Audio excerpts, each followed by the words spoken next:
आइए रुक करते हैं राज्य भर में घटित कुछ खास खबरों पर। नमस्कार। महायुति में सीटों को लेकर हो सकती है दिक्कत। अक्टूबर के आसपास महाराष्ट्र में विधानसभा चुनाव। इस साल अक्टूबर के आसपास महाराष्ट्र में विधानसभा चुनाव होने हैं। यही वजह है कि वहां राजनीतिक गतिविधियां तेज हो गई हैं। सभी दलों की नजर सीट बंटवारे पर है। हालांकि इस मुद्दे पर महायुति में सहयोगी दल ही बीजेपी की टेंशन बढ़ा सकते हैं। एनसीपी के अजित पवार ने कहा, जहां अपनी मांग साफ कर दी है, वहीं एकनाथ शिंदे की अगुवाई वाली शिवसेना भी तय सीटों पर चुनाव लड़ने के मूड में है। आइए देखते हैं शंखनाद न्यूज की खास रिपोर्ट। महाराष्ट्र विधानसभा चुनाव 2024 को लेकर उप मुख्यमंत्री और एनसीपी प्रमुख अजित पवार ने बीजेपी के सामने बड़ी मांग रख दी है।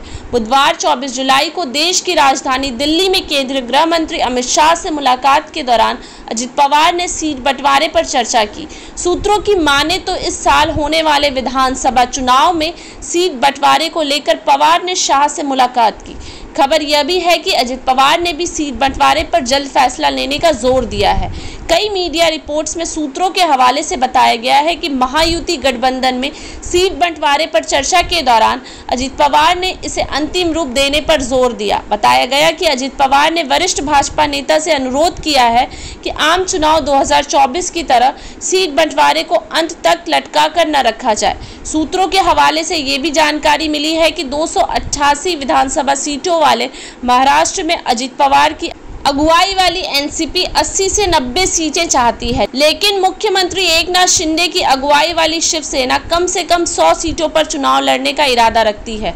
इससे कम पर वह राजी नहीं होगी। इस बार महाराष्ट्र में सीट बंटवारे के लिए साल 2019 का फॉर्मूला अपनाया जा सकता है। तब भाजपा ने 164 सीटों पर चुनाव लड़ा था। पिछले दिनों भाजपा की कोर कमेटी की बैठक में पार्टी नेताओं ने मांग उठाई थी कि पार्टी को विधानसभा चुनाव 2024 में कम से कम 170 से 180 सीटों पर चुनाव लड़ना चाहिए। विधानसभा चुनाव से पहले महाराष्ट्र में राजनीतिक गतिविधियां तेज हैं। इस बीच सत्तारूढ़ महायुति गठबंधन में कभी मुख्यमंत्री पद को लेकर तो कभी सीटों के बंटवारे को लेकर पेच फंसता नजर आ रहा है। सूत्रों की माने तो अजित पवार ने सत्तारूढ़ गठबंधन में शामिल होने के वादे के मुताबिक 80 से 90 सीटों का दावा किया है।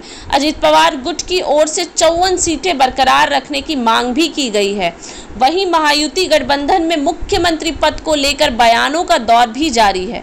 महाराष्ट्र भाजपा अध्यक्ष चंद्रशेखर बावनकुले ने भी इस पर प्रतिक्रिया दी। उन्होंने कहा कि महायुति गठबंधन में मुख्यमंत्री पद को लेकर कोई विवाद नहीं है। इसके साथ ही चंद्रशेखर बावनकुले ने कहा कि महाराष्ट्र में अगली सरकार भाजपा के नेतृत्व में बनने जा रही है। अगर भाजपा के पास सबसे ज्यादा विधानसभा सीटें आती हैं तो सरकार भाजपा की ही बनेगी। उन्होंने कहा कि भाजपा में सीएम पद के लिए कोई प्रतिस्पर्धा नहीं है।